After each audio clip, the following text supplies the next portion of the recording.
Keep on Cookin' is brought to you by Cranston's Wines and More.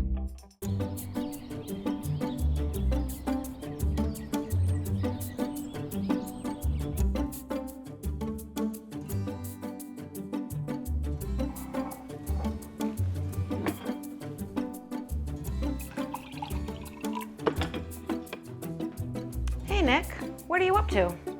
Working on a new recipe.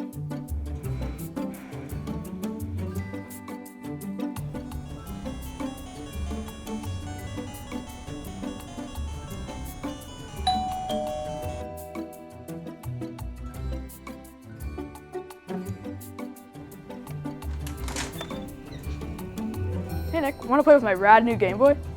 No thanks, I'm making risotto. Risotto? What's risotto?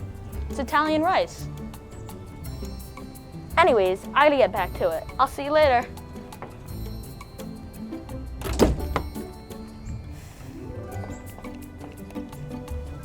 I want risotto.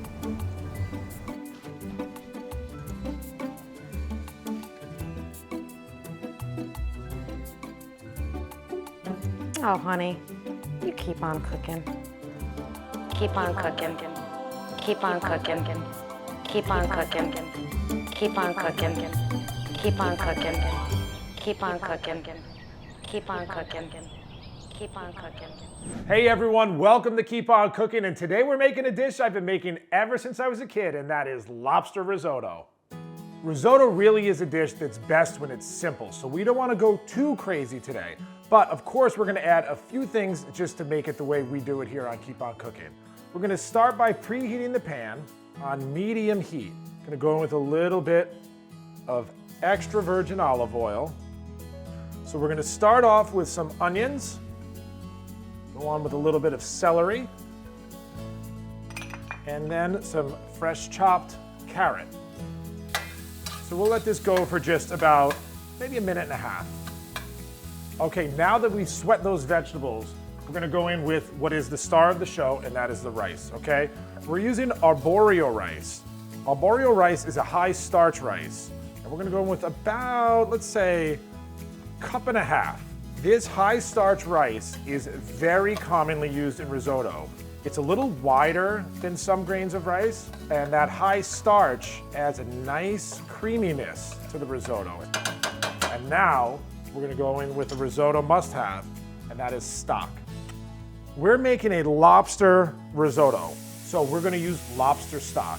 I've made the stock from the shells of the lobster, and then some aromatic vegetables. If you don't have that, no problem. You can use clam stock, even chicken stock would work. And you wanna add it in about 3 different phases. You can see that broth looks nice and rich. The starch has released, and it's really come together beautifully. We gotta start to add a couple of fabulous little finishes. We're gonna go in with a pinch of salt. Let's go in with some butter on the finish. There's a lot of things you can add to risotto. All right, now let's go in with what we all came for, the lobster. Notice the lobster is cooked, and that's why we're going in with it at the end. That's the cut you're looking for right there, a nice medium chop on that lobster. And you're going at the last minute because again, it's cooked and you don't want the meat to overcook and get tough. So you might be asking yourself, how do you know when it's done? Well, I've been cooking this dish for 30 years. I can tell that the rice is nice and swollen, the starches have released, but when in doubt, go ahead and taste it. You want to be sure that the rice is done properly. And it absolutely is. Just perfect. Now, we got to go ahead and finish this up because it's critical timing. Risotto's not a dish that you make and let sit. Risotto's a dish you make and serve immediately. So, to finish this off, I'm gonna go in with some tomato concasse, which is simply tomatoes that are lightly cooked and we remove the skin. We're gonna go in with some fresh chopped chives, and now we're gonna finish it with sort of a must-have, and that's Parmesan. So let's go ahead and fresh grate some Parmesan right into that. It's also going to help with, yep, you guessed it, the creaminess of the dish. Look at how unbelievable this looks. Lobster risotto done flawlessly. So the dish is done, it's perfect, but just to add a little bit more, We're gonna bring back a couple of the greatest hits from the dish. We're gonna put on a little fresh chive, a little bit of breadcrumb. Then we'll go on with something that goes a long way with risotto, any kind of risotto, even a seafood risotto. It's fresh Parmesan. And that is lobster risotto. That's a wrap from here today, gang, and until we meet again, Keep on cooking. what he said.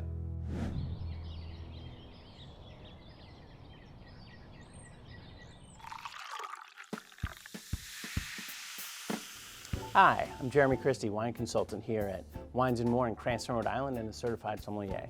And today we're going to talk about the pairing for Chef Nick's lobster risotto. Now, the classic pairing would be white burgundy. However, I want to showcase the first thing I ever learned about wine pairing, which is this: what grows together goes together.